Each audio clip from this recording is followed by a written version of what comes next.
Doctor Ghulam حسین ذوالفقار پاکستان کے بہت بڑے ہسٹورین ہیں. ڈاکٹر صفدر محمود پاکستان کے بہت بڑے تاریخ دان ہیں.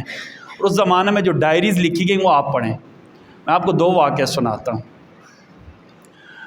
ڈاکٹر خالد غزنوی پاکستان کے دوسرے یا تیسرے MBBS ڈاکٹر تھے. اس وقت MBBS سے جب پاکستان بنا، ان کے چچا تھے ڈاکٹر نصیر الدین. انہوں نے بہت ساری کتابیں لکھی ہیں. ایک کتاب میں انہوں نے لکھا، ہم نے پاکستان کو اپنی آنکھوں سے بنتے ہوئے دیکھا. ڈاکٹر خالد غزنوی لکھتے ہیں رحمۃ اللہ تعالی کہ میں اور میرے چچا ڈاکٹر نصیر الدین، جو واہ کا بارڈر ہے نا، ہماری طرف واہ گاہ ہے اور انڈیا کی طرف اٹاری انہوں نے نام دیا اپنے گاؤں کا، واہ گاہ اٹاری بارڈر، ٹھیک ہے نا. یہاں کیمپ لگایا گیا تھا، ٹرینیں آتی تھیں یہاں اتارتے تھے. انہوں نے کہا کہ ہم ایک ٹرین میں گئے، چونکہ بارڈر اس وقت آزاد تھا، ہم تھوڑا آگے چلے گئے، ٹرین راستے میں خراب ہو گئی کہ ہم لوگوں کو لائیں. انہوں نے کہا میرے چچا نے دیکھا ایک عورت ہے، میرے چچا نے دیکھا ایک عورت ہے، اس کا سینہ بھی کٹا ہوا ہے، اس کے بازو بھی کٹے ہوئے ہیں، زخمی ہے، مرنے والی ہے. میرے چچا نے کہا ہم آپ کو اٹھاتے. انہوں نے کہا نہیں، میں اٹھنے کے قابل، میں مر جاؤں گی. کون ہو؟ کہا جلندھر کے فلاں علاقے کی ہوں. میرا باپ بھی بڑا نامور تھا، میرے بھائی بھی بڑے نامور تھے. میرے 6 بھائیوں کو سکھوں نے اور ہندوؤں نے مل کر قتل کر دیا ہے. ہم 4 بہنیں تھیں. میری 3 بہنوں نے اپنی عزت بچانے کے لیے نہر میں چھلانگ لگا دی. جب میری عزت کو وہ ہاتھ ڈالنے لگے تو میرا چھوٹا بھائی جس کی عمر 7 یا 8 سال تھی وہ سامنے آ گیا. تو ایک سکھ نے کیا کیا، اس کی گردن کاٹ دی. اس کی گردن میرے سامنے تلوار مار کر کاٹ دی اور کہا کہ مجھے پتہ نہیں تمہاری اتنی کمزور گردن تھی.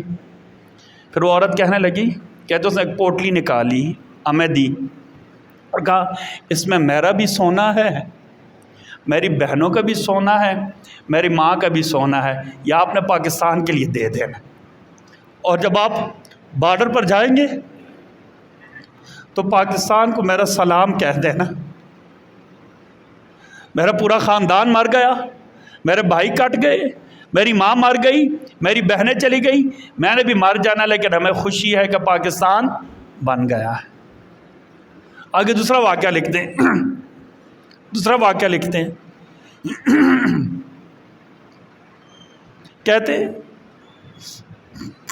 ایک بزرگ جن کی عمر 75 سال تھی، اس سے بھی زیادہ عمر ہوگی، اور ہم ٹرین سے نکالنے لگے. ہم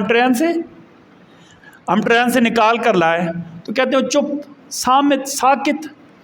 ہم نے پوچھا بولتے کیوں نہیں؟ تھوڑی دیر بعد ہوش آیا، بولے، کہا ہم ہوشیار پور کے ہیں. ہم کہاں کے؟ ہوشیار پور کے، انڈیا کے. ہمارے گاؤں کے لوگ دلیر مشہور ہیں.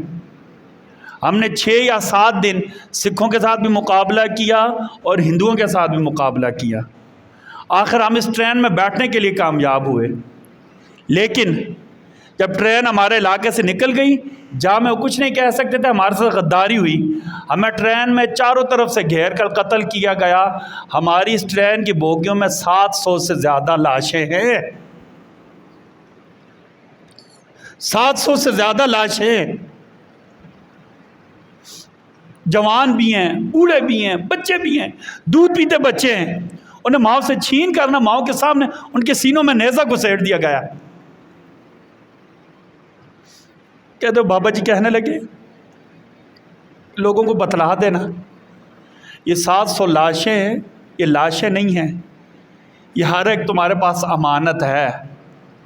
اور ہم نے یہ قربانیاں اس لیے دی ہیں کہ ہمیں بتایا گیا تھا پاکستان کا مطلب کیا؟ لا الہ الا اللہ، لا الہ الا اللہ. بھائیو یاد رکھیں، یہ ان شہیدوں کا ہمارے اوپر قرض ہے. اگر ہم نے غداری کی، ہماری نسلیں بھی ذلیل ہو جائیں گی. اللہ پر یقین کریں. میں نے آپ کو بتا دیا پاکستان کسی نے اس لیے نہیں لیا تھا یا مارچ ہوں گے میرا جسم میری مرضی. پاکستان کسی نے سیکولر اسٹیٹ کے لیے نہیں لیا تھا. سیکولر انڈیا ہم سے زیادہ ہے. پاکستان کسی نے اس لیے نہیں لیا تھا کہ ہم یا ناچ گانے کی محفلیں کریں گے. اور پاکستان اس لیے بھی نہیں لیا تھا یا علماء کی زندگیاں تنگ کی جائیں گی. بھائی یاد رکھیں، شہیدوں کے خون سے غداری کی تب یہ مجرم ہوں گے، نسلیں یہاں سے بھاگ جائیں گی. علماء سے غداری کی نا حسینہ واجد 20 سال میں 100 اختلاف 20 سال میں اس نے معاشی طور پر بنگلہ دیش کو بہت مضبوط کیا، لیکن علماء کے ساتھ زیادتیاں کی ہیں. جس کے باپ نے یہ ملک آزاد کرایا تھا، صحیح یا غلط علیحدہ بات ہے، علماء کے ساتھ زیادتیاں کی، علماء کو پھانسیوں پر چڑھایا. وہ زمین اللہ اگرتلہ چلی گئی ہے، وہ جہاں سے اس کے باپ نے بیٹھ کر 6 نکات پیش کیے تھے کہ ہم نے پاکستان سے علیحدہ ہونا ہے. علماء کے ساتھ زیادتیاں کی ہیں، وہ زمین آج اسے پناہ دینے کے لیے تیار نہیں ہے. پاکستان بنا تھا لا الہ الا اللہ کے نام پر. پاکستان بنا تھا ہم نے یہاں کیا کرنا ہے، اسلامی حکومت نافذ کرنی ہے. پاکستان بنا تھا ہم نے علماء کی قدر کرنی ہے. پاکستان بنا تھا ہم نے عدل و انصاف قائم کرنا ہے. پاکستان بنا تھا ہم نے لوگوں کو معاشی طور پر مستحکم کرنا ہے. پاکستان بنا تھا ہم نے ترقی کرنی ہے. اگر ان مقاصد کے ساتھ ہم نے غداری کی، اللہ پر یقین کرے، اللہ نے قرآن میں کہا وَضَاقَتْ عَلَيْكُمُ الْأَرْضُ بِمَا رَحُبَتْ، اللہ نے کہا زمین اپنی وسعت کے باوجود تمہارے اوپر تنگ ہو کر رہ جائے گی. زمین اپنی وسعت کے باوجود تمہارے اوپر تنگ ہو کر رہ جائے گی.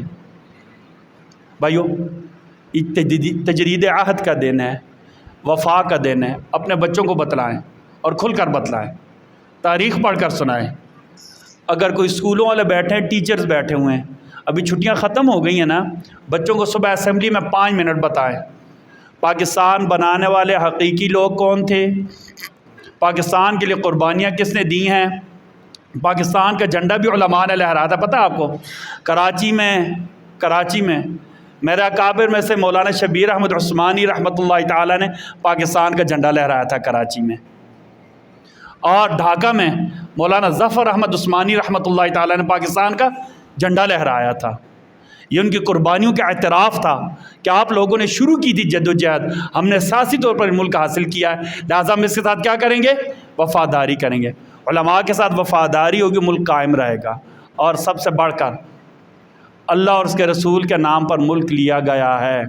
اللہ اور اس کے رسول کے ساتھ کیا ہوگی، وفاداری ہوگی. اگر غداری کی تو یہ زمین بھی ہمیں پناہ نہیں دے گی.